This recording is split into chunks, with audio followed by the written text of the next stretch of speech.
আসসালামু আলাইকুম। কেমন আছি আমরা সবাই? কমেন্টে একটু জানিয়ে দিই। বরাবর না, আজকে আমাদের বাংলা ক্লাস অনুষ্ঠিত হতে যাচ্ছে। আমাদের রেজিস্টার যে ব্যাচ শুরু হয়েছে। সবার আগে আমি তোমাদের কাছে জানতে চাইবো আমার ভয়েস ক্লিয়ার আছে কিনা এবং কে কোন জেলা থেকে আমাদের ক্লাসটিতে যুক্ত হয়েছে একটু কমেন্টে ঝটপট জানিয়ে দাও। আজকের ক্লাসটি কাদের জন্য গুরুত্বপূর্ণ? আজকের ক্লাসটি দেখো, চট্টগ্রাম বিশ্ববিদ্যালয়, রাজশাহী বিশ্ববিদ্যালয়, খুলনা বিশ্ববিদ্যালয়, কুমিল্লা বিশ্ববিদ্যালয় এবং যারা নার্সিং ভর্তিচ্ছু শিক্ষার্থী রয়েছে তাদের জন্য এবং সবশেষ জাতীয় বিশ্ববিদ্যালয়ে যারা পরীক্ষা দিবে তাদের জন্য আজকের ক্লাসটি অত্যন্ত গুরুত্বপূর্ণ। সবকিছু ঠিকঠাক আছে কিনা একটু কমেন্টে জানিয়ে দাও। আমি অতি দ্রুত ক্লাসটি শুরু করব। আজকের ক্লাসটিতে সোনাত্তরী, প্রতিদান, অপরিচিতা, এখান থেকে বিস্তারিত অনেক গুরুত্বপূর্ণ প্রশ্ন রেখেছি। এরপর বানান থেকে আমি কমন উপযোগী প্রশ্ন এবং সাজেশন তো দিবই। সবকিছু ঠিকঠাক আছে কিনা একটু ঝটপট জানিয়ে দাও, আমি দ্রুত শুরু করব।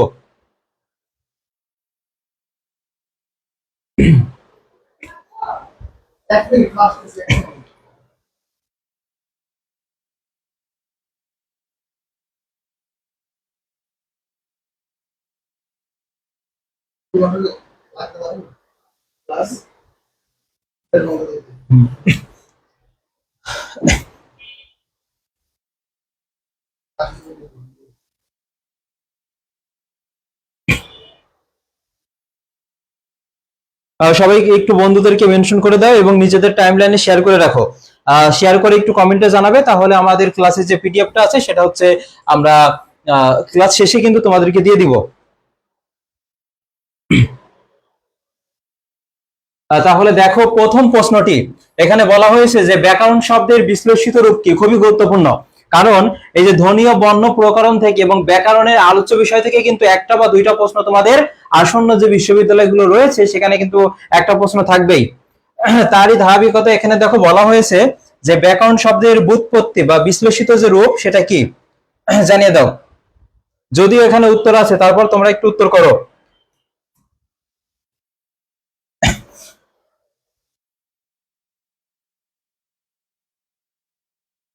ঝটপট জানাও সঠিক উত্তর কি হবে। ব্যাকরণ শব্দের বিশ্লেষিত রূপ কি? তাহলে দেখো, ব্যাকরণ এটা কোন ধরনের শব্দ, এটা কিন্তু তোমাদের অলরেডি এসে গেছে। তাহলে দেখো, এর বিশ্লেষিত রূপটা কি হবে? বি যোগ আ যোগ ক্রি যোগ অন, এবং এই ক্রিয়া দ্বারা কি বোঝায়? কাজ করা বোঝায়। যেটা হচ্ছে আমরা প্রকৃতি প্রত্যয় করার ক্ষেত্রে দেখেছি যে এগুলো দ্বারা কাজ করা বোঝায়, সেক্ষেত্রে আমরা এই ধাতু চিহ্ন কিন্তু ব্যবহার করি। তারপরে দেখো, এখানে যদি বলে এটা কোন ধরনের শব্দ, তাহলে এটা কি হবে? তৎসম বা সংস্কৃত ভাষার শব্দ। এরপরে অত্যন্ত গুরুত্বপূর্ণ, আমি এখানে 3 স্টার দিয়ে রাখছি, বাংলা ব্যাকরণের আলোচ্য বিষয় কয়টি ও কি কি? তোমরা একটু কমেন্টে জানাও, বাংলা ব্যাকরণের আলোচ্য বিষয় কয়টি ও কি কি? খুবই গুরুত্বপূর্ণ।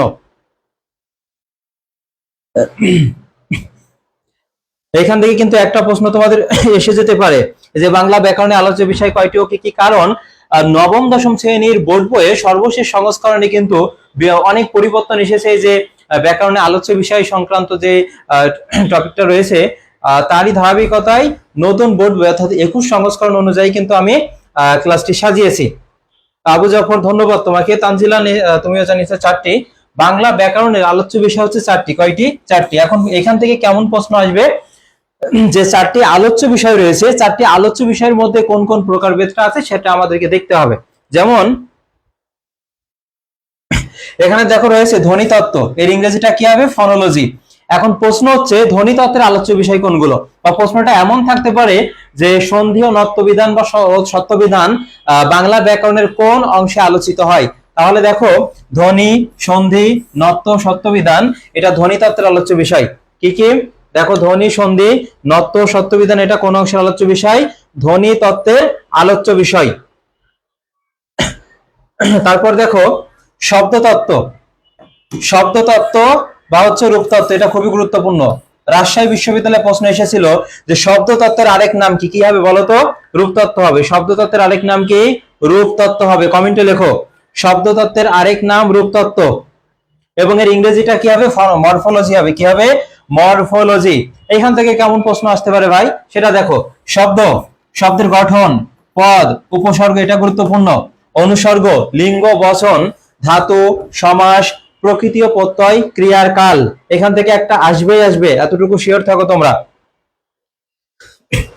তাহলে ব্যাকরণ শব্দের বিশ্লেষিত রূপ বি যোগ আ যোগ ক্রি যোগ অন। যদি বলা হয় ব্যাকরণ, এটার ব্যুৎপত্তিগত অর্থ কি, খুবই গুরুত্বপূর্ণ, এটা লিখে দিচ্ছি দেখো। বিশেষভাবে বিশ্লেষণ, কি হবে বলতো, বিশেষভাবে বিশ্লেষণ হবে, বিশেষভাবে বিশ্লেষণ। এরপরে আরেকটা প্রশ্ন আসতে পারে যে কাজ কি, তাহলে দেখো ভাষার অভ্যন্তরীণ শৃঙ্খলা রক্ষা করা। কি হবে বলতো, ভাষার অভ্যন্তরীণ, অভ্যন্তরীণ বানানটাও কিন্তু গুরুত্বপূর্ণ, অভ্যন্তরীণ শৃঙ্খলা আবিষ্কার করা, রক্ষা করা। ক্লিয়ার? তাহলে শব্দতত্ত্বের আরেক নাম রূপতত্ত্ব, ইংরেজি হচ্ছে মরফোলজি। এর আলোচ্য বিষয় কোনগুলো দেখো, শব্দ, শব্দের গঠন, পদ, উপসর্গ, অনুসর্গ, লিঙ্গ, বচন, তারপরে ধাতু, সমাস, প্রকৃতি, প্রত্যয় ও ক্রিয়ার কাল। প্রকৃতি, প্রত্যয় কি ক্রিয়ার কাল, এই প্রকৃতি ও প্রত্যয় থেকে তোমরা একটা প্রশ্ন পাবা, হোক সেটা রাবি বা চবি। এরপরে দেখো সমাস থেকে একটা প্রশ্ন থাকবেই, তারপরে তোমার উপসর্গ থেকে থাকবে, এখানে দেখো আমি স্টার দিয়ে রেখেছি। উপসর্গ থেকে একটা দিয়ে তোমাকে বলতে পারে এটা কোন ধরনের উপসর্গ বা কোন অর্থে ব্যবহার করা হয়েছে, একটা প্রশ্ন থাকবেই থাকবে। পরের অংশটুকু দেখো, বাক্যতত্ত্ব। এই বাক্যতত্ত্বের আরেক নাম কি বলতো, বাক্যতত্ত্বের আরেক নাম হচ্ছে পদক্রম, এর ইংরেজি হচ্ছে সিনট্যাক্স। কি হবে বলতো, সিনট্যাক্স। এখন এটা কিভাবে আমরা খুব সহজে মনে রাখবো, তার একটা শর্টকাট নিয়ম আমি দিচ্ছি তোমাদেরকে। দেখো, মনে রাখবে, বাবার এক উক্তিতেই, বাবার এক উক্তিতেই জ্যোতি কাঁদতে লাগলো,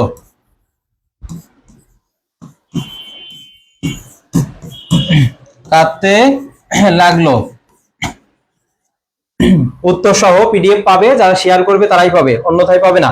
তাহলে এখানে দেখো, জ্যোতি নামে একটা মেয়ে ছিল, সে তার বাবার কাছে একদিন আবদার করলো, সে হচ্ছে মেলায় যাবে। তার বাবা তাকে বললো রাস্তায় অনেক জ্যাম, তোর মেলায় যাইতে হবে না, তুই বরং বাসায় বসে স্টার জলসা বা জি বাংলা ইত্যাদি দেখ, এখন রোজার মাস, এগুলো দেখতে হবে না যদিও। তাহলে দেখো, এই কথা শোনার পর জ্যোতি কি করলো, জ্যোতি এই কথা শোনার পর কাঁদতে লাগলো। তাহলে এই জাস্ট এই বাক্যটুকুর মাধ্যমে আমরা খুব সহজে মনে রাখবো বাক্যতত্ত্ব বা পদক্রমের আলোচ্য বিষয় কোনগুলো। তাহলে প্রথম বয়াকার থেকে দেখো কি হবে, বাক্য হবে। কি হবে বলতো, বাক্য।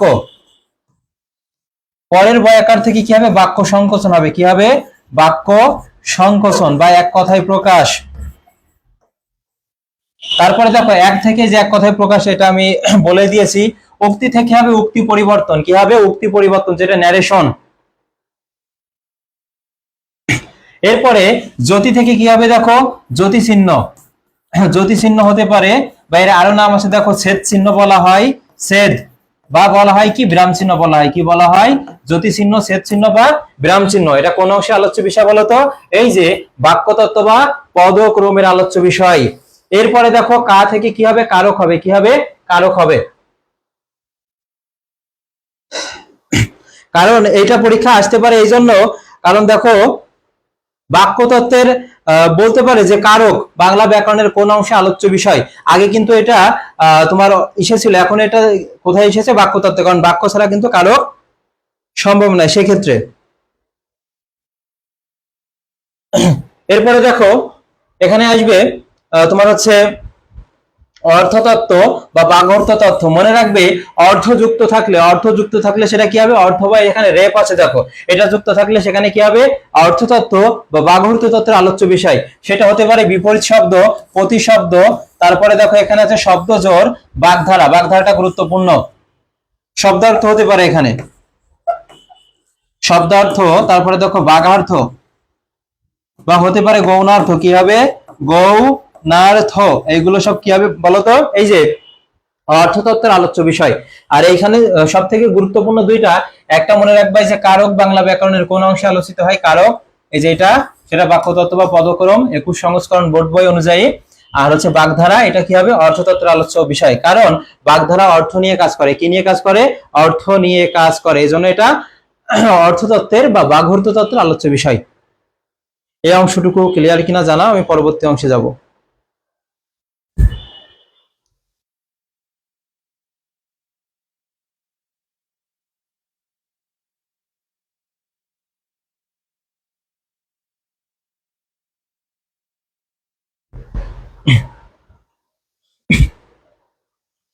পরে এটা ক্লিয়ার কিনা জানাও আমাকে, আর কোনো প্রশ্ন থাকলে সেটাও জানা, কারণ এখান থেকে কিন্তু একটা প্রশ্ন তোমাদের থাকবেই থাকবে।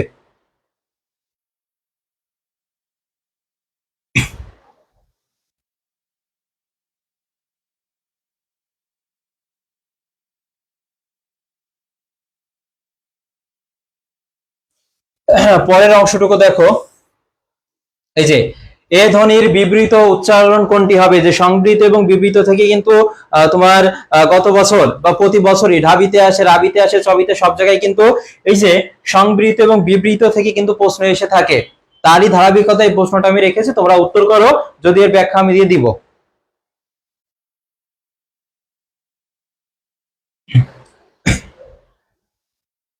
ঝটপট জানাও দেখি কি আগে উত্তর করতে পারে। এটাও রয়েছে এ ধ্বনির বিবৃত উচ্চারণ কোনটি, সেক্ষেত্রে দেখো উদাহরণ হিসেবে রয়েছে দেশ, একটি, এবার, আরেকটা রয়েছে খেলা, কোনটা হবে?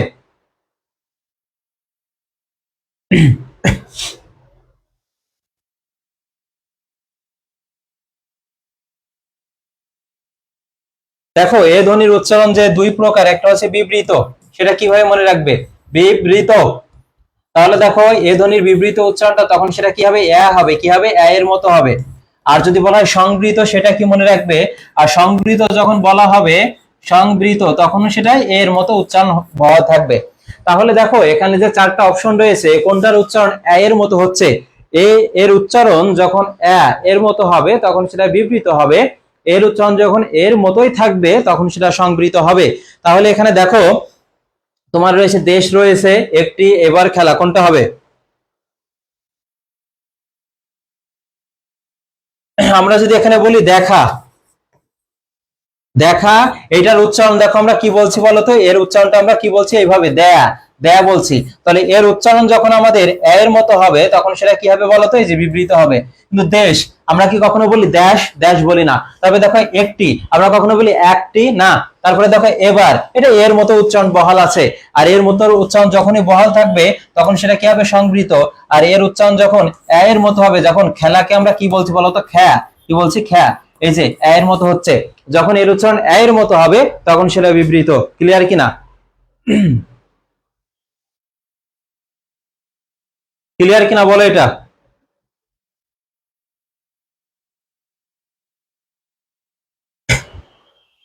এরপরে যদি বলা হয় দেখো আর দুইটা আমি দিচ্ছি এখানে, একটা হচ্ছে পথে ঘাটে, পথে, আর একটা আছে ঘাটে।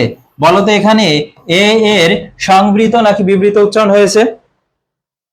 দুইটা, একটা হচ্ছে পথে আর একটা ঘাটে, এখানে এর সংবৃত নাকি বিবৃত উচ্চারণ হয়েছে বলো?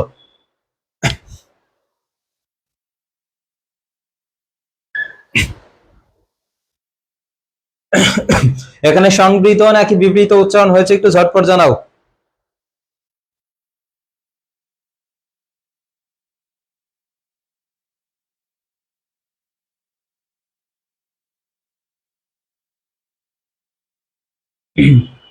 তোমাদের অবগতির জন্য জানাচ্ছি, আমি প্রতিনিয়ত তোমাদের সপ্তাহে 2 থেকে 3টা করে ক্লাসও দিতে পারতাম, কিন্তু আমারও ফাইনাল পরীক্ষা চলছে। এই পরীক্ষার মাঝে বন্ধ সময়টুকু আমি বের করে নিয়ে তোমাদের ক্লাসটা নিচ্ছি। আর এই ক্লাসগুলো কতটা গুরুত্বপূর্ণ পরীক্ষার পরেই তো দেখতে পাও, যে মানে ক্লাস থেকে আমরা এসএস নিয়ে বা ভিডিওটুকু আমরা কেটে নিয়ে আমরা তোমাদেরকে দেখাই যে কমন এসেছে, মানে এইখান থেকে কিন্তু প্রশ্ন প্রতি বছরই আসে, ব্যাকরণে আলোচ্য বিষয় থেকে আসে, ধ্বনীয় বর্ণ প্রকরণ থেকে। জাস্ট ক্লাসগুলো করো মনোযোগ সহকারে, বেস্ট একটা আউটপুট পাবা। এরপরে উচ্চারণ থেকে দেখো বৈষম্য এর উচ্চারণ কি, সমন্বয় এর উচ্চারণ কি? বলো কি হবে? বৈষম্য এর উচ্চারণ আর একটা হচ্ছে সমন্বয় এর উচ্চারণ কি হবে? উচ্চারণ ক্ষেত্রে আমি বলেছিলাম যদি ওই থাকে, এই যে ওই কার আছে দেখো, তখন সেটা কি হয়? ও আর রস্য এটা হয়। আর উচ্চারণের ক্ষেত্রে মনে রাখবে এই যে স আছে মূর্ধন্য স, এই ক্ষেত্রে স থাক মূর্ধন্য দন্ত স থাক, সেই ক্ষেত্রে উচ্চারণের ক্ষেত্রে কি হবে বলতো? তালবাস হবে। যদি উচ্চারণের ক্ষেত্রে স এর মতো উচ্চারণ হয় স, সেই ক্ষেত্রে দন্ত স হবে। দেখো বৈষম্য এখানে আছে, আমরা কখনো বলি না যে বৈষম্য, আমরা বলি বৈষম্য বলি। স এর মতো উচ্চারণ এখানে হচ্ছে না, সেক্ষেত্রে এখানে কি হবে বলতো? তালবাস হবে। তাহলে উচ্চারণটা তোমরা একটু লেখো। আর একটা রয়েছে সমন্বয়, সমন্বয়, এখানে কিন্তু ব ফলা ব্যবহার করা হয়েছে, এবং যার সঙ্গে ব ফলা থাকে সেই বর্ণটা উচ্চারণের ক্ষেত্রে দ্বিত্ব হয়, আর দ্বিত্ব মানে কি? দুই।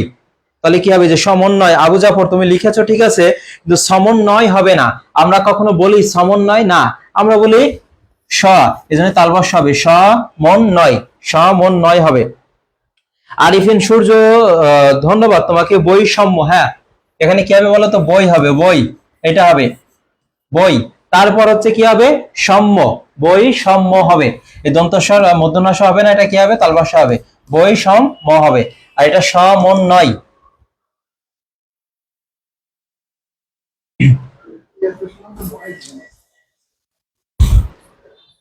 সামিয়া আক্তার, ধন্যবাদ তোমাকে। পরের প্রশ্নটা দেখো, এই যে নত্যবিধান ও সত্যবিধান থেকে একটা প্রশ্ন থাকবে, দর্নিবার দর্নাম শব্দ দুটিতে মধ্যাহ্ন না ব্যবহৃত হয়নি কেন? তাহলে আমাকে আগে জানতে হবে নত্যবিধানটা কি। বাংলা ভাষায় ব্যবহৃত, মনে রাখবে, বাংলা ভাষায় ব্যবহৃত তৎসম শব্দে, কোন শব্দে, তৎসম শব্দে মধ্যাহ্ন নয়ের সঠিক ব্যবহারকে কি বলা হয়, নত্যবিধান বলা হয়। যা হচ্ছে তৎসম তাই হচ্ছে সংস্কৃত। এবং এই নত্যবিধান বাংলা ব্যাকরণের ধ্বনি তত্ত্বে আলোচ্য বিষয়। কোন তত্ত্বের বলতো, ধ্বনি তত্ত্বের আলোচ্য বিষয়।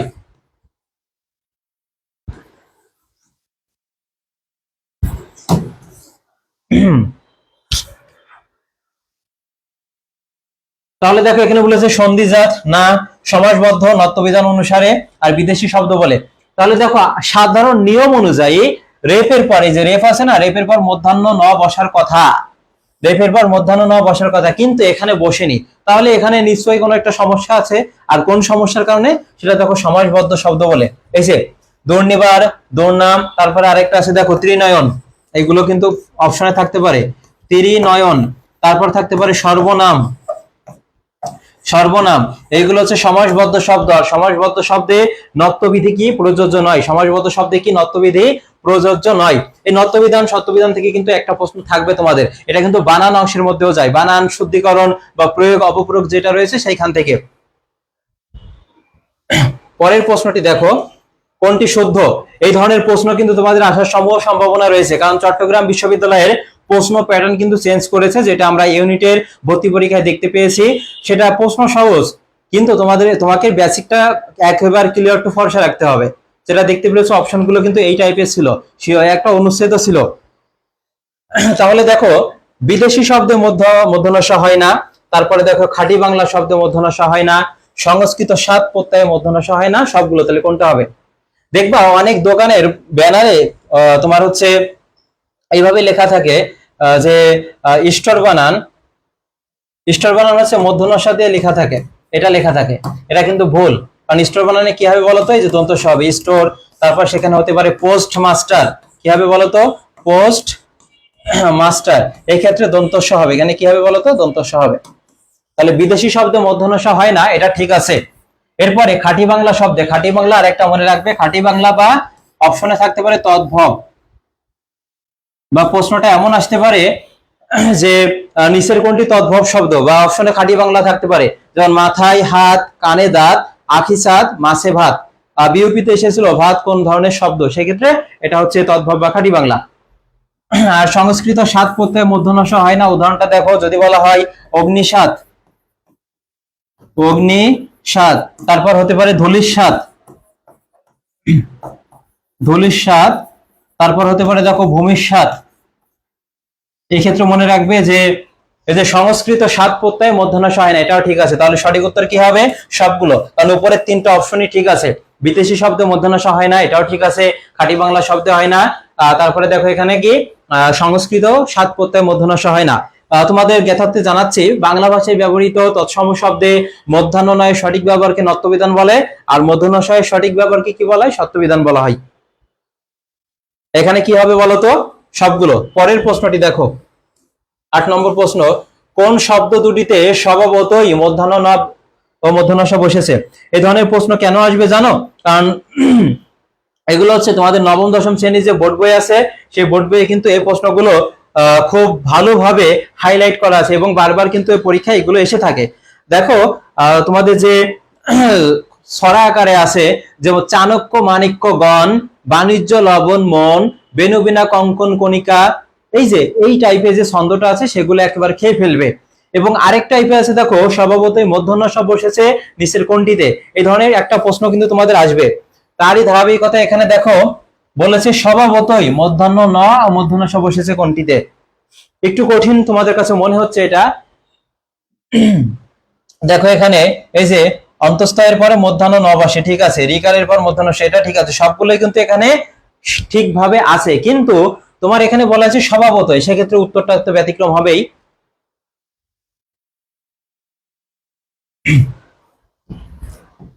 অনু, এই অনুর পরে কি বসে বলো তো?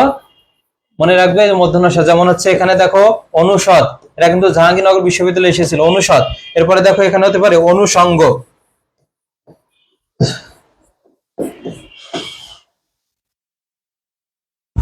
তারপরে দেখো এই যে প্রতিষ্ঠান, প্রতি, এরপরে কি বসবে বলতো?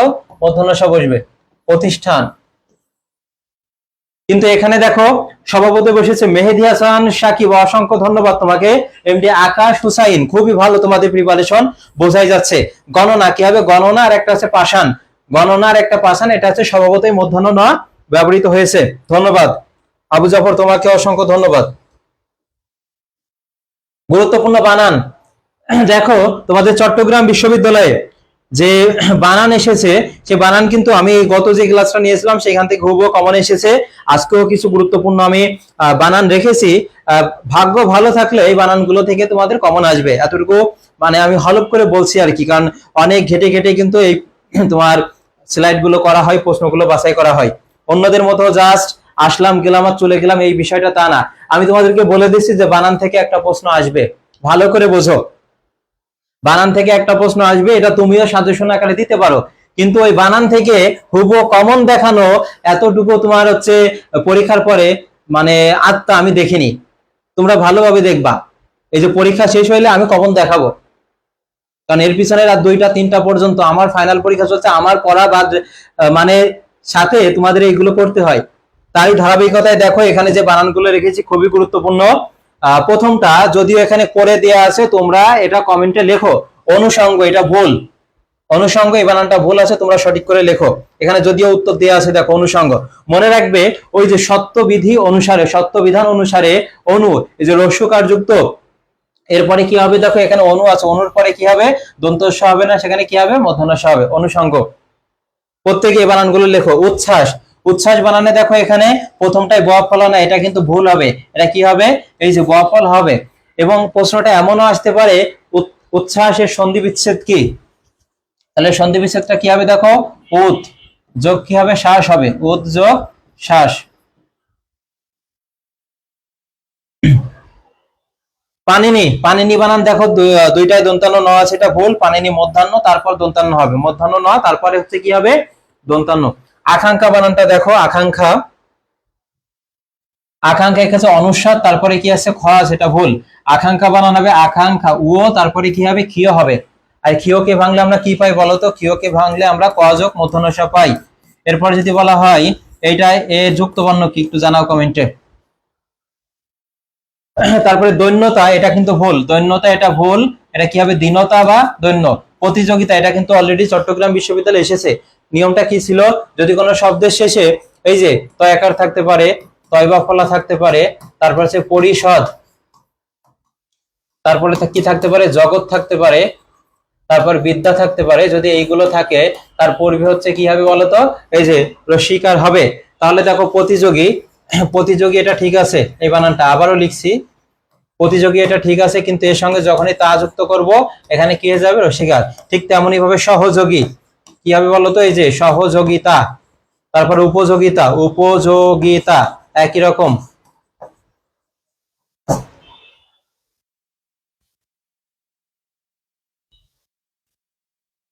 আর এখানে এটাকে ভাঙলে আমরা কি পাবো বলতো? হ যুক্ত ম পাবো, কি পাবো? হ যুক্ত ম পাবো।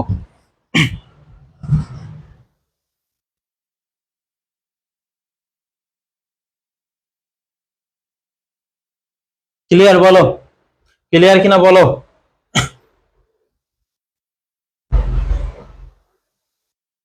এরপর আরো বানান রেখেছি, বানান কমন আসবে না, কত সময় আসতেই হবে।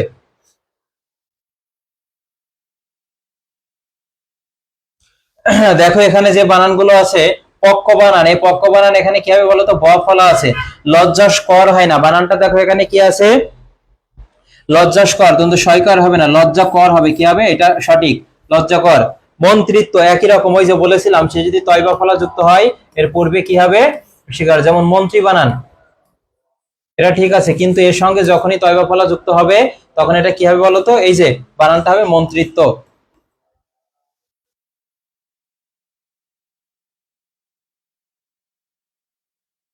মুহূর্ত বানানটা দেখো, এখানে হচ্ছে প্রথমে রস্যকার হবে, তারপর দীর্ঘকার, এরপর হচ্ছে রেফ হবে। পূর্বাহ্ন, এটা গুরুত্বপূর্ণ। পূর্বাহ্ন মানে পূর্ব দিক, সূর্যের অবস্থান কোথায় থাকে বলতো, পূর্বে থাকে, এবং সূর্য নিচ থেকে উপরে ওঠে, এই জন্য নটা কোথায় হবে, নিচে হবে। হযুক্ত ন দেখো, নটা যদি নিচে থাকে তখন সেটা কি হবে, হযুক্ত তোমার মধ্যাহ্ন ন। আর আরেকটা দেখো মধ্যাহ্ন বানান, মধ্যাহ্ন বানান এটা কেন হবে, কারণ মধ্যাহ্ন মানে দুপুর বেলা, সূর্যের অবস্থান কোথায় থাকে, মাঝ বরাবর বা উপরে থাকে, এই জন্য এই নটা কোথায় হবে বলতো, উপরে হবে। আর ন যখন উপরে থাকে তখন সেটা যুক্ত আকারে হযুক্ত ন হবে, হযুক্ত দন্তান্ন ন।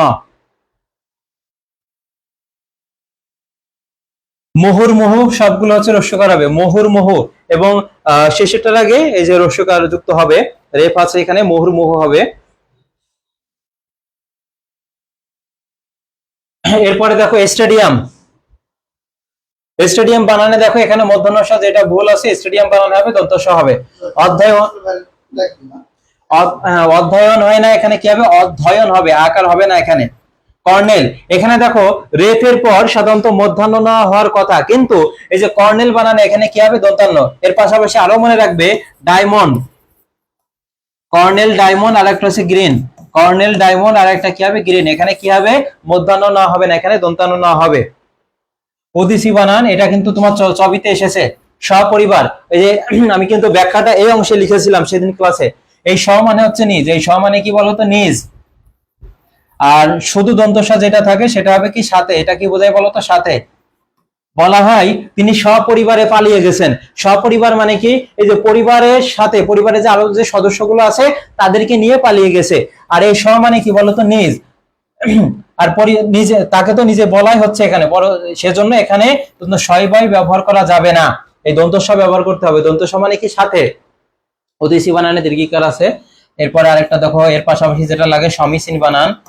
তারপরে মনে রাখবে পিপিলিকা, হ্যাঁ পিপিলিকা। তারপরে আরেকটা দেখো তোমার নিশিথিনী,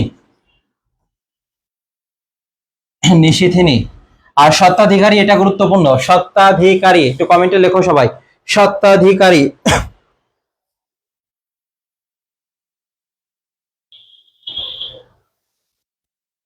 সত্ত্বাধিকারী।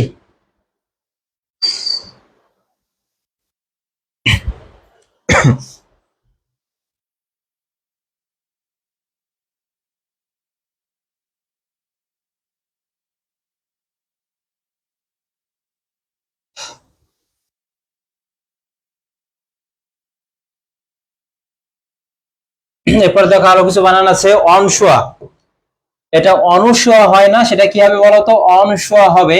বিড়ম্বনা বানানটা গুরুত্বপূর্ণ, এখানে কি হবে বলতো, ডয় বিন্দু র হবে, বিড়ম্বনা।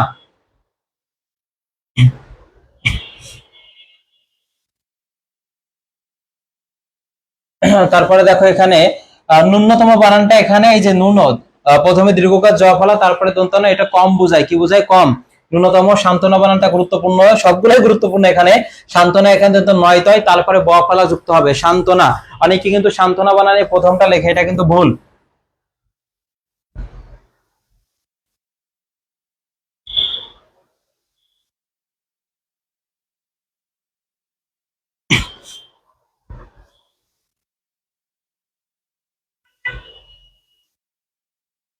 এরপরে বলো কোন বিরাম চিহ্নে বিরাম নিতে হয় না। এই বিরাম চিহ্ন থেকে আমাদের যে বিষয়গুলো একটু পড়তে হবে আমি এখানে লিখে দিচ্ছি, দেখো বিরাম চিহ্ন। প্রথম, বেতাল পঞ্চবিংশতি, মনে রাখবে, বেতাল পঞ্চবিংশতি, এই গ্রন্থে ঈশ্বরচন্দ্র বিদ্যাসাগর, ঈশ্বরচন্দ্র বিদ্যাসাগর সর্বপ্রথম কি প্রচলন করেন। এখন এই বিরাম চিহ্ন থেকে কেমন প্রশ্ন আসতে পারে, তোমাকে একটা বিরাম চিহ্ন দিয়ে বলবে এখানে কোন বিরাম চিহ্নে থামার প্রয়োজন নেই বা কতটুকু থামতে হবে। এক্ষেত্রে কিভাবে মনে রাখবে, দেখো এটা তোমরা এখন যারা ক্লাস করছো তারা সাধারণত স্যার বলছো কিন্তু যখন ভার্সিটিতে চান্স পাবা একদিন দেখা হবে, বলবা কি হাই ব্রো আপনার ক্লাস একদিন করেছিলাম। তাহলে এটার মাধ্যমে মনে রাখবে যে হাই ব্রো, হাই ব্রো থামার দরকার নাই, থামার দরকার নাই। তাহলে দেখো এইটার মাধ্যমে আমরা খুব সহজে মনে রাখবো আমরা কিভাবে কোন কোন বিরাম চিহ্নের ক্ষেত্রে থামার প্রয়োজন নেই। হা থেকে মনে রাখবে হাইফেন, কি মনে রাখবে হাইফেন। তারপরে দেখো রস্বই থেকে হবে মনে রাখবে ইলেক চিহ্ন, কোন বর্ণকে বিলুপ্তি করতে আমরা ইলেক চিহ্ন ব্যবহার করি, ইলেক চিহ্ন। আর বড় থেকে কি হবে বলতো ব্র্যাকেট, ওই যে প্রথম বন্ধনী দ্বিতীয় বন্ধনী তৃতীয় বন্ধনী। তাহলে দেখো তো এখানে কি বলেছে কোন বিরাম চিহ্নে বিরাম নিতে হয় না, তাহলে এখানে সঠিক উত্তর কি হবে বলতো যে হাইফেন হবে, কি হবে হাইফেন।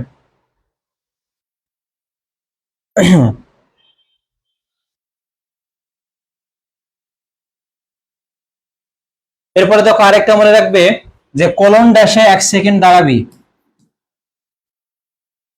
কোলন ড্যাশে 1 সেকেন্ড দাঁড়াবি।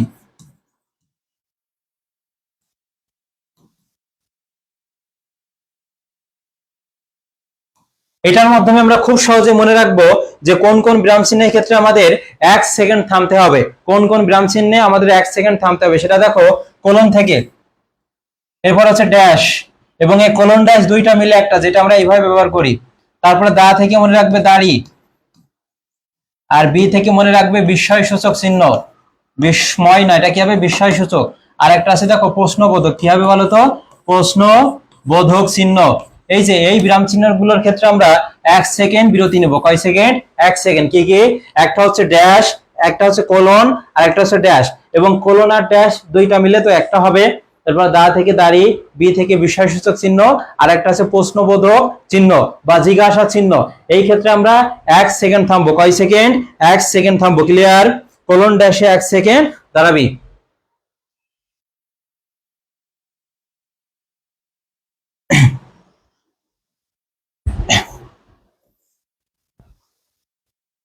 এবার দেখো এক বলতে যতটুকু সময় প্রয়োজন, এক বলতে যতটুকু সময় প্রয়োজন তার ক্ষেত্রে আমরা থামবো কোন কোন বিরাম চিহ্নে, সেটা দেখো কমা,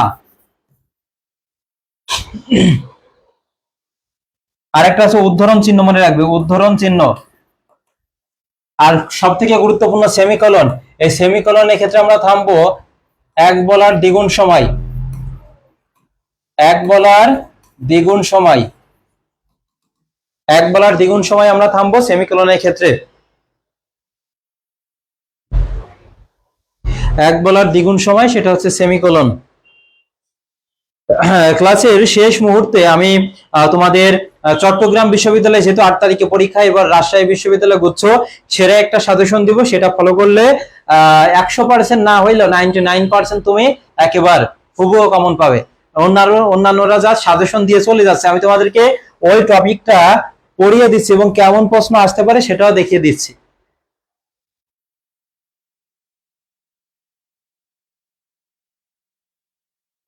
সোনারতরী থেকে দেখো কোন কোন প্রশ্নগুলো আসতে পারে, এবং যেহেতু তোমার রাজশাহীতে গুচ্ছে, তারপর হচ্ছে তোমার জাতীয় বিশ্ববিদ্যালয় বলো চট্টগ্রাম বলো, এই বাংলা প্রথম পত্র থেকে গদ্য পদ্য উপন্যাস থেকে তোমার 12+15-16টা প্রশ্ন থাকবে, এতটুকু তুমি নিশ্চিত থাকো। সেইভাবে তোমাকে প্রিপারেশন নিতে হবে। যেমন রবীন্দ্রনাথ ঠাকুরের কবিতার মূল সুর কি, তাহলে তার কবিতার মূল সুর হচ্ছে মানব ধর্মের জয় ও সৌন্দর্য তৃষ্ণা। তোমরা আমাকে জানাও এই জয় এর প্রকৃতি প্রত্যয় কি, জয় এর প্রকৃতি ও প্রত্যয় কি। সোনারতরী কবিতাটি কোন ছন্দে রচিত, স্টার দিয়ে রাখছি আমি, এটা দেখো কি হবে মাত্রা বৃত্ত ছন্দে রচিত। তারপরে দেখো বিসর্জন, বিসর্জন কোন ধরনের রচনা বা বিসর্জন কার সাহিত্যকর্ম, এটাও আসতে পারে রবি ঠাকুরের, এটা হচ্ছে কাব্যনাট্য হবে, কি হবে কাব্যনাট্য। জাস্ট আমার সাথে একবার পড়ে যাও। আর ওইটা লেখো জয়ের প্রকৃতি প্রত্যয় কি। এই যে আবু জাফর ধন্যবাদ তোমাকে, যে জগা এই জয়ের প্রকৃতি মানে মূল অংশ হবে যে, আর শেষে অন্তস্থ অ থাকলে সেটা কি হয় অল হয় বা অয় হয়, যে যোগ অল। সোনারতরী কবিতায় আমি শব্দটির প্রতীকী অর্থ কি, আমি শব্দটির প্রতীকী অর্থ হচ্ছে কবি নিজে, কি হবে কবি নিজে। তোমরা আমাকে আরেকটু জানাও যে সোনারতরী এটা হচ্ছে এর প্রতীকী অর্থ কি, কমেন্টে জানাও। সোনারতরী কবিতায় বাঁকা জল মূলত কিসের প্রতীক? গত বছর গুচ্ছভুক্ত বিশ্ববিদ্যালয়ে এটা এসেছে। বাঁকা জল কিসের প্রতীক? সেটা হবে কি অনন্ত কাল স্রোত। এই যে অনন্ত কাল স্রোত, এটা অপশনে আরেকটা থাকতে পারে যে প্রতিকূল অবস্থা। কি হতে পারে বলতো? প্রতিকূল অবস্থা হতে পারে, অনন্ত কাল স্রোত বা প্রতিকূল অবস্থা। কৃষকের মনে কিসে ঘনঘোর আশঙ্কা তৈরি করেছে? তাহলে সেটা কি হবে? বাঁকা জল। কি হবে? বাঁকা জল। আর সোনারতরী এর প্রতীকী অর্থ দেখো, যদি বলা আরেকটা হতে পারে মহাকাল, বা থাকতে পারে জগৎ সংসার, জগৎ সংসার, বা হতে পারে প্রবহমান সময়। কি হতে পারে? প্রবহমান সময় হতে পারে। জগৎ সংসার, মহাকাল, প্রবহমান সময়, বা নির্মোহ মহাকাল বলা হয়, যেটা তোমাদের ঢাবিতে অপশন ছিল, নির্মোহ মহাকাল। এই নির্মোহ মানে কি? নিরাসক্ত, কোথাও তার আসক্তি নাই।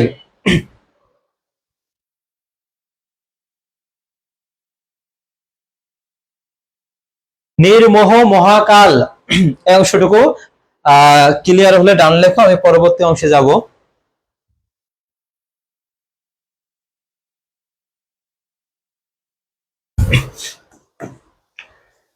সোনারতরী কবিতায় কোন ঋতুকে কেন্দ্র করে রচিত? এটা বর্ষা হবে, এবং চট্টগ্রামে কিন্তু একটা প্রশ্ন এসেছে, সেটা শ্রাবণ না ফাল্গুন। সেক্ষেত্রে তোমার অপশন হিসেবে শ্রাবণকে কিন্তু অ্যাপ্রোপ্রিয়েট হিসেবে ধরে নেওয়া হয়েছে। আর একটা প্রশ্ন আসতে পারে যে সোনারতরী কবিতায় কোন সময়কাল বলা হয়েছে? সন্ধ্যাবেলা, বিকাল, নাকি সকালবেলা? কোনটা একটু জানাও। এরপরে দেখো অপশনে এখান থেকে থাকতে পারে মূল ভাব থেকে, কবিতাটির অন্তরালে কবি মানুষের জন্য সারা জীবনে একটি চিত্র তৈরি করেছেন। নদীর স্রোত যেমন প্রবাহমান, তেমনি ঘড়ির কাঁটাও তেমন বেগবান। আমাদের এই পৃথিবীতে মানুষ সারা জীবনই পরিশ্রম করে কাটিয়ে দেয়, আর যখন তার সবকিছু শেষ হয়ে যায় তখন তার চলে যাওয়ার সময় এসে যায়। এর পাশাপাশি আমাদেরকে জানতে হবে যে বাঁকা জল, তো এখানে লিখেছিলাম ছোট ক্ষেত কিসের প্রতীক? ছোট ক্ষেত কিসের প্রতীক? আর ওইটা হবে কি? প্রভাত বেলা। কোন সময়কাল বলা হয়েছে বলতো? প্রভাত বেলা। ছোট ক্ষেত হচ্ছে কি? দুনিয়াবী জীবনকে বুঝিয়েছে, পৃথিবীর জীবনকে বুঝিয়েছে এই ছোট ক্ষেত দ্বারা। আর বাঁকা জল অনন্তকাল স্রোত, সোনারতরী তো বললাম। আর সোনার ধান কিসের প্রতীক? সোনার ধান। প্রথম পত্র এই মূল বইটা খুব ভালোভাবে পড়ে যাও, কারণ এখান থেকে কিন্তু তোমাদের তোমার 30-40টার মধ্যে বা 30টার মধ্যে তোমাদের হচ্ছে 18+ প্রশ্ন থাকবে এখান থেকেই।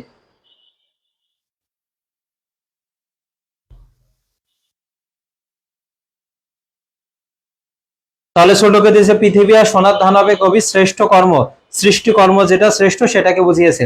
এরপরে দেখো সোনারতরী এখান থেকে দেখো তোমার অপশনে যেগুলো থাকতে পারে, যেহেতু চট্টগ্রামে পরীক্ষা অতি সন্নিকটে, তোমার অপশনগুলো দেখবা ইউনিটে যেগুলো এসেছে খুবই হচ্ছে মানে একটু বিশদ ভাবে এসেছে। সেজন্য আমি এইগুলো রেখেছি যে মানব জীবনের নশ্বরতার বিষয়গুলো ফুটে উঠেছে, প্রকৃতির অপরূপ সৌন্দর্য,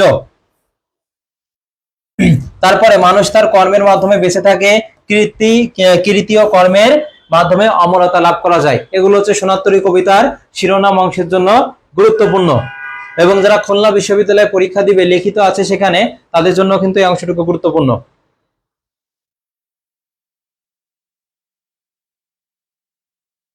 গুরুত্বপূর্ণ তথ্য দেখো, এই গুরুত্বপূর্ণ তথ্য থেকে আসতে পারে সেটা, এই কবিতায় অন্তর্নীল হয়ে আছে কি? জীবন দর্শন। কি হবে বলতো? জীবন দর্শন। বা প্রশ্নটা এমন আসতে পারে, এখানে দেখো দর্শনের প্রকৃতি প্রত্যয় কি? দর্শনের প্রকৃতি প্রত্যয় কি?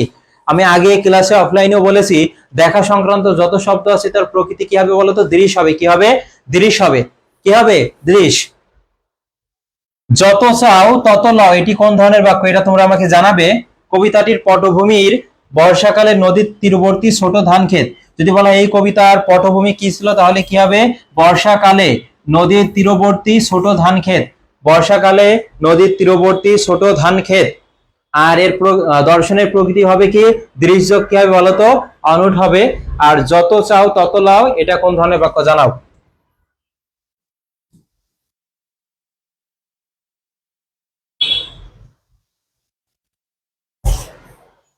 হ্যাঁ ধন্যবাদ জুয়েল, তোমাকে ধন্যবাদ। জটিল বাক্য হবে সাপেক্ষ সর্বনাম আছে, সাপেক্ষ, যত তত, যেখানে সেখানে, যদি তবে। এই যে এই সাপেক্ষ ভাব যদি বোঝায় তখন সেটা কি হবে বলতো? এই যে সাপেক্ষ সর্বনাম, এবং সেটা কি হবে? জটিল বাক্য হবে। কি হবে? জটিল বাক্য।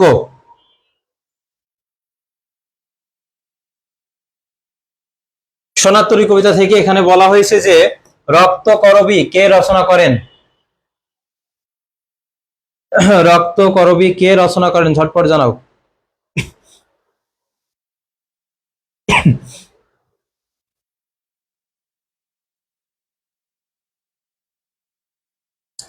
রক্ত করবী কে রচনা করেন? ঝটপট জানাও। কাজী নজরুল ইসলাম, রবি ঠাকুর, আনিসুল হক।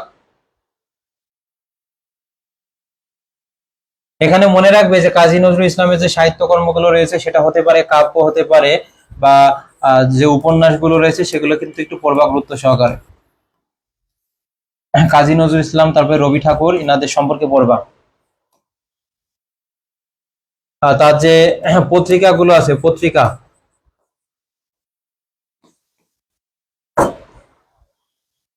যেমন বাকুম থেকে আমরা মনে রাখি কি যে বাঁধনারা, কোহেলিকা, আর একটা কি মৃত্যুখোদা, এটা কাজী নজরুল ইসলামের। আর শেষের কবিতা তো অনেক গুরুত্বপূর্ণ, রবি ঠাকুরের। সঠিক উত্তর এখানে কি হবে? রবি ঠাকুর হবে। কি হবে? রবি ঠাকুর, রবীন্দ্রনাথ ঠাকুর। রবীন্দ্রনাথ ঠাকুর সোনার তরী কবিতাটি রচনা করেন কোথায় বা কোন স্থানে থাকাকালীন তিনি হচ্ছে সোনার তরী কবিতাটা রচনা করেছিলেন? সেক্ষেত্রে কি হবে? শিলাইদহে পদ্মা বক্ষের বটে বসে, 1298 বঙ্গাব্দের ফাল্গুন মাসে। তাহলে শিলাইদহের পদ্মা বক্ষের বটে বসে 1298 বঙ্গাব্দের ফাল্গুন মাসে কিন্তু তিনি এই সোনার তরী কবিতা রচনা করেন। এটা খুবই গুরুত্বপূর্ণ, আমি 100% দিয়ে রাখছি। হয় সেটা গুচ্ছ বা যে কোনো জায়গায় এটা আসতে পারে। সোনার তরী কবিতার ভাব বস্তু বিষয় কি বা ভাব বস্তুগত বিষয়, সেটা মহাকাল ও মানুষকে নিয়ে রচনা করা হয়েছে। মহাকাল ও মানুষ। সোনার তরী কোন ধরনের কবিতা? সেটা হতে পারে রূপক কবিতা, অপশনে থাকতে পারে নাম কবিতা, গভীর জীবন দর্শন আশ্রিত কবিতা, বা ভাব প্রধান কবিতা। দেখো কয় নামে আসতে পারে। আমি গতকাল এইগুলো যখন তোমাদের প্রশ্নগুলো সিলেক্ট করছি, বারবার মানে দেখে দেখে যে অন্য নামে আসতে পারে কিনা, এটা সবগুলো এখানে দিয়েছি আমি। দেখো, রূপক কবিতা, নাম কবিতা, গভীর জীবন দর্শনাশ্রিত কবিতা, আর একটা আছে ভাব প্রধান কবিতা। আর এটার ভাববস্তুগত বিষয় মহাকাল ও মানুষ। মহাকাল ও মানুষ। আমাদের যে রেজিস্টার্ড ব্যাচের ক্লাস তো এটা লেকচার 1-2 আজকে হচ্ছে, এটা তোমাদের পেজে দেওয়া হচ্ছে সকলের জন্য। যারা ভর্তি হবে পেজে তো নক করবে, এবং জিলানি ভাইয়ের স্টুডেন্ট এটা বললে আরো একটু ডিসকাউন্ট পাবে তোমরা।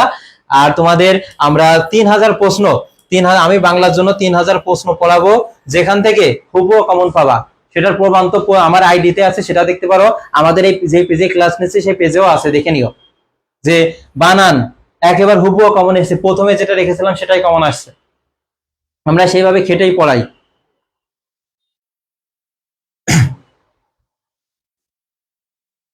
এরপরে দেখো সোনার তরী, যেখানে বলেছে নিচের কোন গ্রন্থটি উপন্যাস। এই টাইপের প্রশ্ন কিন্তু একটা থাকবে তোমাদের, নিচের কোন গ্রন্থটি উপন্যাস বা কাব্য, এই ধরনের প্রশ্ন থাকবে। শেষের কবিতা সোনার তরী, বিসর্জন নাকি এখানে ছিল বনফুল।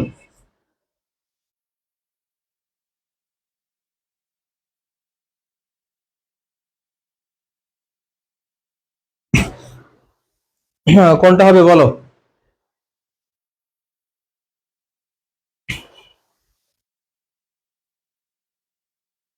শেষের কবিতা যদি উপন্যাস হয়, শেষের কবিতা যদি উপন্যাস হয় তাহলে শেষ লেখা কি বলো?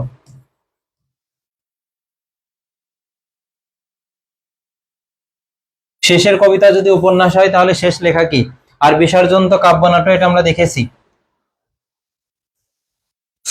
ফারজানা শ্রাবণী শেষের কবিতা, ধন্যবাদ। শাহিদা সুলতানা আছো, আমাদের সাবরিনা খুবই মেধাবী একজন শিক্ষার্থী। সবাই মেধাবী। পূজা রয় আছো, লামিয়া, আবু জাফর, সেরা, তানজিলা নেহা। শেষ লেখা কি বলো? শেফালি বেগম, বেগম বেগম সরি। হ্যাঁ, শেষ লেখা কি একটু জানাও আমাকে। কাব্য, ধন্যবাদ। এরপরে দেখো রবি ঠাকুরের যে উপন্যাসগুলো এখানে আছে সেগুলো একটু দেখো জাস্ট। এখান থেকে গুরুত্বপূর্ণ কোনগুলো, এখান থেকে পড়বা চোখের বালি, ঘরে বাইরে, এটা কিন্তু অলোক দ্বন্দ্ব হবে। যোগাযোগ, এটা জাবিতে এসেছে।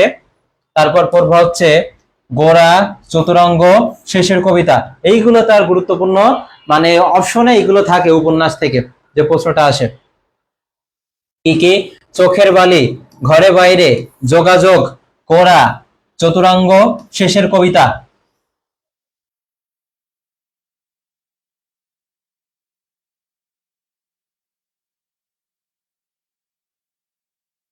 আমাদের ক্লাসগুলো, জাস্ট এই ক্লাসগুলো করো, তোমার সম্পূর্ণ প্রস্তুতি কভার হয়ে যাবে। এবার দেখো প্রতিদান কবিতার মূল ভাব অংশ পড়বো, এরপর হচ্ছে আমরা গুরুত্বপূর্ণ অংশগুলো নিয়ে আলোচনা করব। প্রতিদান থেকে দেখো তোমাদের পড়তে হবে, কবিতায় বর্ণিত হয়েছে প্রাপ্তিতে নয়, পরোপকারের মধ্যেই রয়েছে সত্যিকারের সুখ ও মানব জীবনের সার্থকতা। এমনকি যে বা যারা কবির ক্ষতি করেছে, কবি প্রতিদানে তাদের সঙ্গে কি করেছে বলতো? সুন্দর ব্যবহার করতে গিয়েছেন, নিজের সুখ বিসর্জন দিয়ে তাদের সুখী করতে উদ্যোগী হয়েছেন। এটা 4 অধ্যায়ে, এটা এটা জাস্ট মনে রাখো, এই যে মূলভাব অংশটুকু, এখান থেকে দুই একটা শব্দ তোমার অপশনে থাকতে পারে।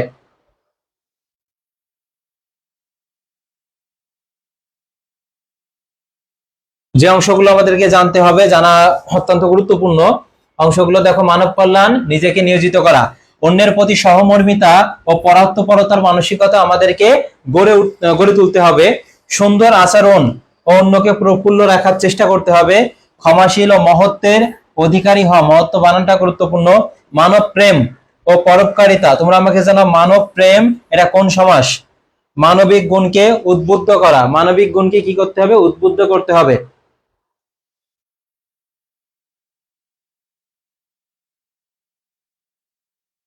ফজলুল রাব্বি মিয়া বলেছে, আপনাদের গ্রুপে ভর্তি হয়েছিলাম কিন্তু ব্লক করা হয়েছে কেন? কি করছো যে তোমাকে ব্লক করা হয়েছে? পেজে নক দাও, যে পেজ থেকে ক্লাস নিচ্ছি সেখানে নক দিয়ে রাখো। তাহলে এটা কি হবে বলতো? এই যে মহত্ব বানানটা গুরুত্বপূর্ণ। মানব প্রেম, এটা কি হবে? মানবের প্রেম হবে। কি হবে? মানবের প্রেম হবে।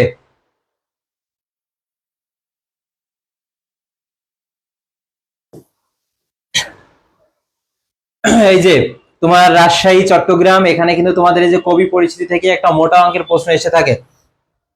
যেমন জসীমউদ্দিন, বানানটা গুরুত্বপূর্ণ। তারপর তিনি, তার উপাধি হচ্ছে পল্লী কবি। তিনি কোথায় জন্মগ্রহণ করেন? তাম্বুলখানা, ফরিদপুর। তাম্বুলখানা, ফরিদপুরে। তার পৈতৃক নিবাস কোথায়? এটা মনে রাখবা, গোবিন্দপুর, ফরিদপুর। তাহলে এই যে কবি পরিচিতি থেকে তার যে নামের বানানটা এটা দেখবা। এরপরে আছে দেখো, তার উপাধি পল্লী কবি হবে, তার জন্মস্থান তাম্বুলখানা, ফরিদপুর। তার পৈতৃক নিবাস মানে পিতার নিবাস কোথায় ছিল? গোবিন্দপুর, ফরিদপুরে।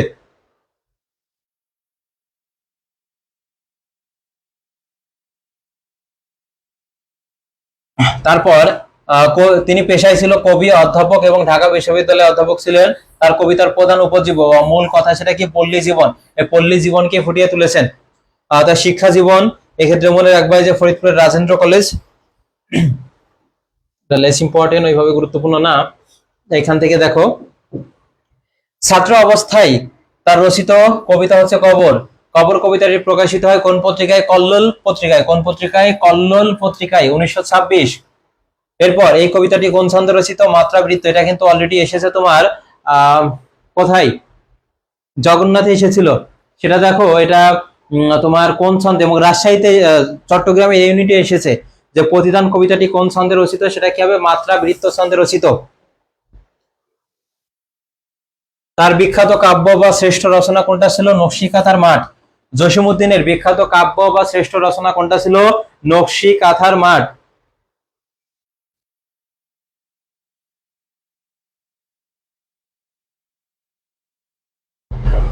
তারপর রবীন্দ্র ভারতী বিশ্ববিদ্যালয় তাকে হচ্ছে ডিএলইড উপাধি দেয়। রবীন্দ্র ভারতী বিশ্ববিদ্যালয় তাকে ডিএলইড উপাধি দিয়েছিল। তার প্রথম গ্রন্থ বা কাব্যগ্রন্থ কোনটা ছিল? রাখালি। জসীমউদ্দিনের প্রথম গ্রন্থ বা কাব্যগ্রন্থ সেটা হবে কি? রাখালি হবে, এবং তাকে ডিএলইড উপাধি দিয়েছিল রবীন্দ্র ভারতী বিশ্ববিদ্যালয়।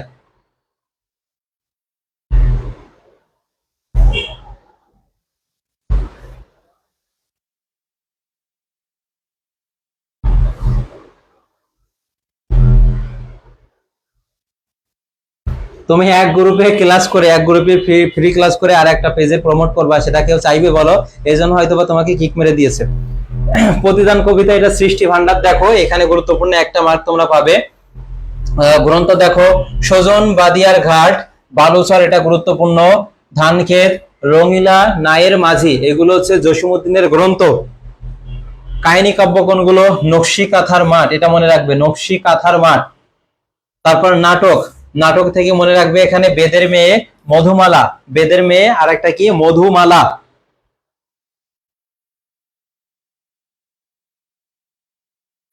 যারা পিডিএফ পেতে চাও তারা হচ্ছে আগে তোমরা হচ্ছে ক্লাসটি শেয়ার করবা, শেয়ার করে তোমরা হচ্ছে এসএস নিব, আমাদেরকে দেখাবা, তারপর পিডিএফ দিব, অন্যথায় দিব না। যারা পরে যুক্ত হয়েছো শেয়ার করে দাও।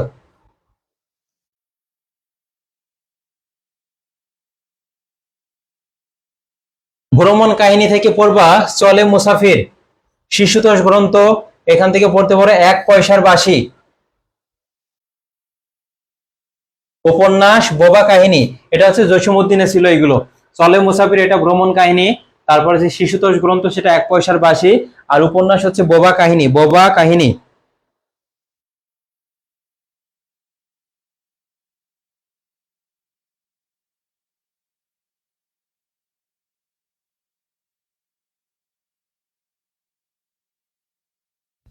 এরপর প্রতিদান কবিতার মূল পাঠ থেকে দেখো, এখান থেকে তোমাদের মূল কবিতা থেকে কিন্তু নেওয়া হয়েছে। এমডি আকাশ বলেছো যে এইগুলো করলে হবে কিনা, দেখো ক্লাসে মূল বইয়ের যে তথ্যগুলো আছে সেগুলো আমি ক্লাসে রেখেছি এবং ক্লাসটা ওইভাবে সাজানো। ইনশাআল্লাহ এখান থেকে সর্বোচ্চ কমন পাবে তুমি। কবিকে আঘাত করা হয়েছে বুকে, কোথায়? বুকে। এবং কবি ফুল মালঞ্চ করেছেন কোথায় বা কোন ফুলে? রঙিন ফুলে। কোন ফুলের কথা বলা হয়েছে? রঙিন ফুলের কথা বলা হয়েছে। কবি কাটার প্রতিদানে কি দান করেছে? ফুল দান করেছে। কবিকে যদি কেউ কাটা দিয়েছে তার বিনিময়ে প্রতিদান হিসেবে সে দিয়েছে ফুল। কবি ঘর ভাঙার প্রতিদানে কি করেছে বলতো? ঘর ভেঙে দিয়েছেন। কিন্তু আমাদের এই যুগে, এই সময়ে কেউ যদি কারো একটা আঘাত করে তার প্রত্যুত্তরে সে কি দিয়ে দেয়? একেবারে বসিয়ে দেয়। আর ঘর ভাঙলে তো কোনো কথাই নাই, তার একেবারে শেষ করে দিবে। কবি কেঁদে বেরিয়েছেন পরকে আপন করতে, কান্নাকাটি করেছেন কার জন্য? যে আপন মানে পরকে, অপরকে কি করতে? আপন করতে সে কান্না করে বেরিয়েছে, এটা গুরুত্বপূর্ণ। কবি বিষে ভরা বানের প্রতিদানে কি দিয়েছে? বুক ভরা গান দিয়েছে, এটা স্টার দিয়ে রাখছি। প্রতিদান কবিতা অনুসারে কবি বিষে ভরা বানের প্রতিদানে কি দিয়েছে বলতো? বুক ভরা গান দিয়েছে। যে কবিকে বিভাগী করেছে কবিতাকে খুঁজে বেড়ান কোথায়? পথে পথে। কোথায় খুঁজে বেড়ান? পথে পথে খুঁজে বেড়ান।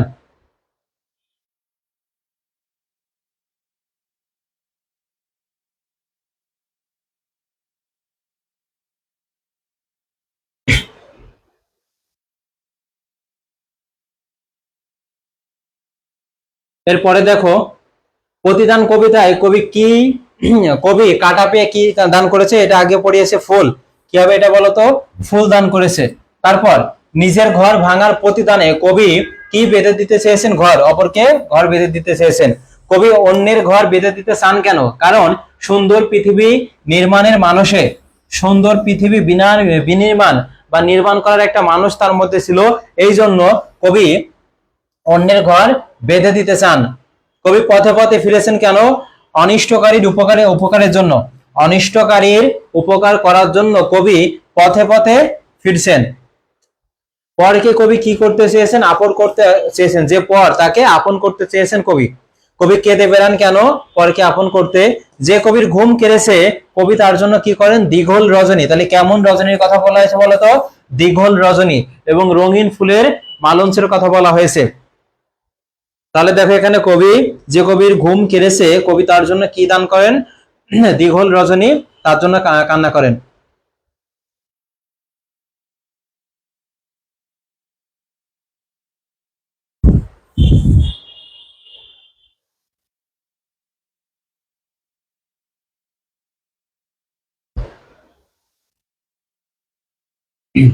এরপর কবি পথে পথে কাকে খুঁজে ফিরেছেন সেটা দেখো।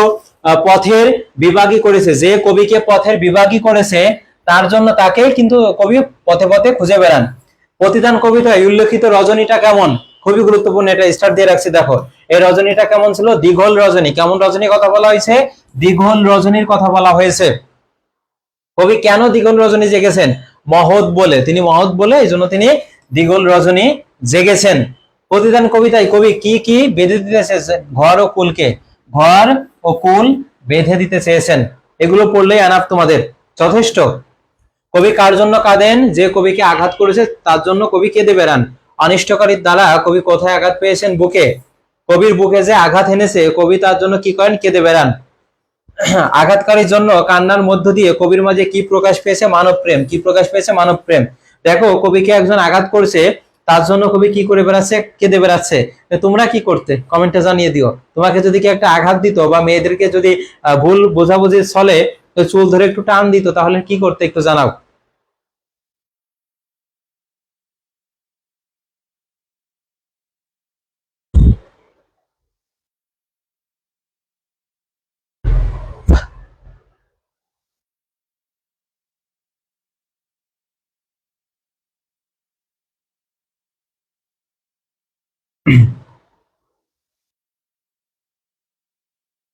এরপরে দেখো, প্রতিদান কবিতায় উল্লেখিত বান কেমন? বিষাক্ত বানের কথা বলা হয়েছে। মানে মূল বইয়ের এমন কোন লাইন নাই যে লাইন থেকে প্রশ্ন আমরা রাখিনি। কোন জায়গা থেকে প্রশ্ন আসবে?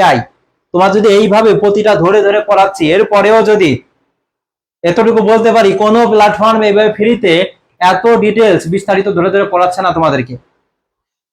কবি বিষে ভরা বানের বিনিময়ে কি দিতে চেয়েছেন? বুক ভরা গান দিতে চেয়েছেন। বুক ভরা গান। কবি কাটার বিনিময়ে কি দান করেছে? ফুল। কবি কাটার বিনিময়ে ফুল দান করেন কেন? সারা মানে কতটুকু সময় ধরে? সেক্ষেত্রে সারা জীবন ধরে তিনি এটা করে যাবেন। কবি কিসের বিনিময়ে ফুল দিয়েছেন? কাটার বিনিময়ে। কাটার বিনিময়ে এটা ফুল দেন কেন? অনিষ্টকারীর মঙ্গলার্থে, অনিষ্টকারী যাতে মঙ্গল হয় তার জন্য কবি কাটার বিনিময়ে ফুল দিয়েছে। কিন্তু এই যুগে কিন্তু এটা হদিস নাই বা দেখা যাবেও না। কোথায় কবর বাঁধার কথা কবিতা উল্লেখ আছে? বুকে। দেখো, একজন কবি কতটা মানে উদার মনের না হইলে এই কথা বলতে পারে যে বুকে হচ্ছে কবর বাঁধার কথা বলেছে। এই যুগের পোলাপন তো শুধুমাত্র তাদের এই প্রেমের অনুভূতি বা এইরকম রোমান্টিক কথা শুধু ফেসবুক মেসেঞ্জার এইগুলোতে সীমাবদ্ধ রাখে। তুমি কি কখনো একটা কবিতা লিখে এইভাবে প্রিয় তোমাকে দিতে পারবে যে তোমার জন্য আমার বুকে কবর রচনা করে রাখবো বা কবর গেঁথে রাখবো, বেঁধে রাখবো? কখনো বলতে পারবা না, যেটা কবিদের মধ্যে ছিল।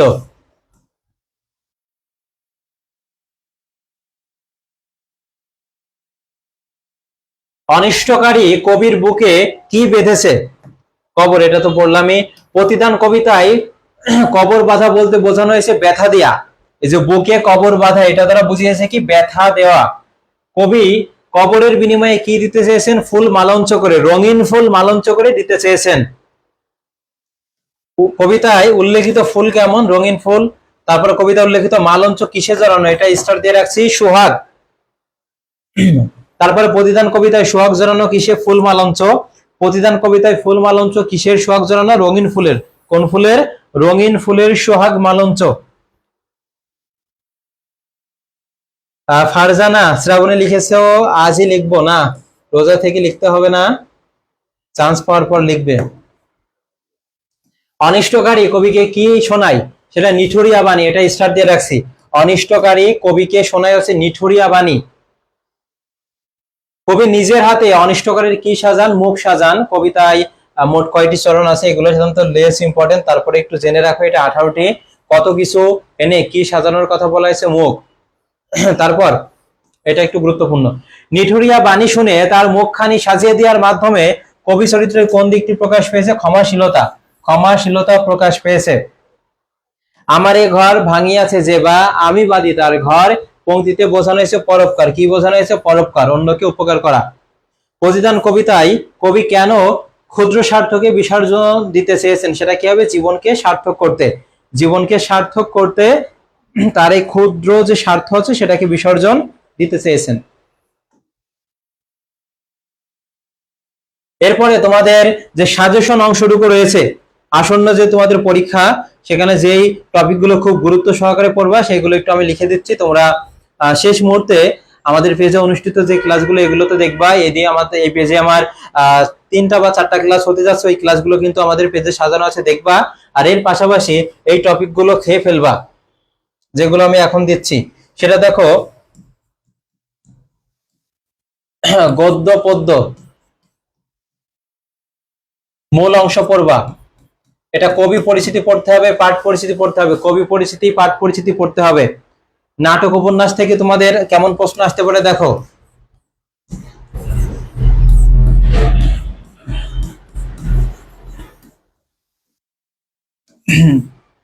তারপরে দেখো নাটক উপন্যাস থেকে আসতে পারে কোনটি কার উক্তি, কোনটি কার উক্তি আসতে পারে, বা চরিত্র বিশ্লেষণ আসতে পারে, চরিত্র বিশ্লেষণ আসতে পারে।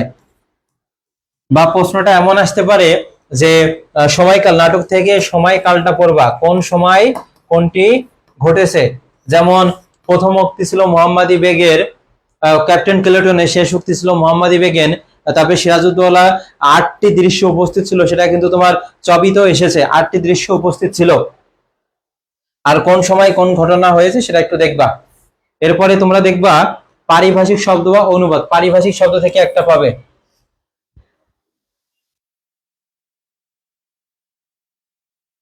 পারিভাষিক শব্দ।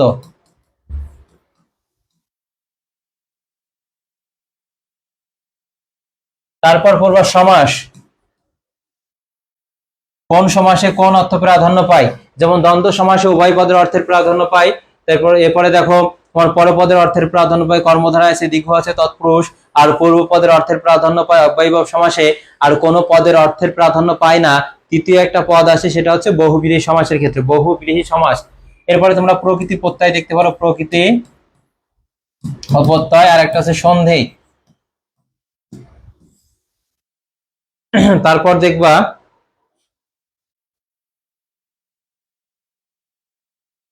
উপসর্গ, উপসর্গটা দেখবা। তারপর দেখবা হচ্ছে বানান বা নত্যবিধান সত্যবিধান, যেগুলো করেছি আমি। ধ্বনি ও বর্ণ প্রকরণ, ধ্বনি ও বর্ণ প্রকরণটা দেখবা। ধ্বনি ও বর্ণ প্রকরণ, বাংলা ব্যাকরণে আলোচ্য বিষয়। বাংলা, যে বাংলা ব্যাকরণের ভাষার যে সাহিত্য ইতিহাসগুলো আছে, ইতিহাসটা দেখবা। আর আলোচ্য বিষয় যেটা আমি প্রথমেই করিয়েছি সেটা একটু দেখে নিবা। তারপর এখানে দেখবা বাক্য প্রকরণ, বাক্য প্রকরণ বা বাক্য রূপান্তর যেই নামে আসুক না কেন, জ্যোতি চিহ্ন। তারপর দেখবা হচ্ছে শব্দের শ্রেণী বিভাগ, শব্দের শ্রেণী, কোনটি মৌলিক শব্দ, কোনটা যোগরূঢ় শব্দ, কোনটা হচ্ছে রূঢ় শব্দ। আরেকটা হচ্ছে পদ প্রকরণ, এইখান থেকে একটা বা দুইটা আসতে পারে, কোনটা বিশেষ্য, কোনটা বিশেষণ, কোনটা হচ্ছে অব্যয়। তারপরে আসতে পারে কোনটি ক্রিয়া বিশেষণ, এই টাইপের প্রশ্ন কিন্তু আসবে। সমার্থক শব্দ, এইগুলো সাধারণত শেষ মুহূর্তে দেখবা। এবং গদ্য পদ্য থেকে, এই অংশ থেকে তোমাদের প্রায় 14-15টা প্রশ্ন আসবে। সেক্ষেত্রে মূল বই ভিতর থেকে আসতে পারে, কবিতা থেকে। আর কবি পরিচিতি পাঠ পরিচিতি অংশগুলো একটু দেখে নিবা। আজকের ক্লাসটি এ পর্যন্তই, দেখা হবে পরবর্তী কোনো এক ক্লাসে। ভালো থাকো, আর আমাদের পেজে যে ক্লাসগুলো আছে প্রত্যেকটা ক্লাস করবা। আর শেষ মুহূর্তে তোমাদের সবই পরীক্ষা তো অতি দ্রুত, অতি সন্নিকটে। এরপরে রাজশাহী বিশ্ববিদ্যালয় আছে, গুচ্ছভুক্ত বিশ্ববিদ্যালয়, জাতীয়, তারপরে হচ্ছে তোমাদের নার্সিং। শেষ মুহূর্তে মানে সেরা একটা প্রস্তুতি নিতে আমাদের কমপক্ষে বাংলা, ইংরেজি, সাধারণ জ্ঞান বা অন্যান্য সাবজেক্টের 10,000 12,000 প্রশ্ন তোমাদেরকে পড়ানো হবে, ধরে ধরে ব্যাখ্যা সহকারে। মানে সেরা একটা কম্বো তোমরা পাবে। এটা কিন্তু পেইড ব্যাচেরই ছিল, আগামীতে আমাদের পেজের ক্লাস হবে না, এইভাবে আমাদের পেইড ব্যাচের ক্লাসই অনুষ্ঠিত হবে। তোমরা শেষ মুহূর্তে ভর্তি হতে আমাদের পেজে নক করে রাখো, আমার নাম বলিও যে জিলানি ভাই, আর সেই ক্ষেত্রে অফার পাবে, অন্যদের থেকে সেরা একটা অফার তোমরা পাবে। আজকে এ পর্যন্তই, দেখা হবে অন্য কোনো ক্লাসে।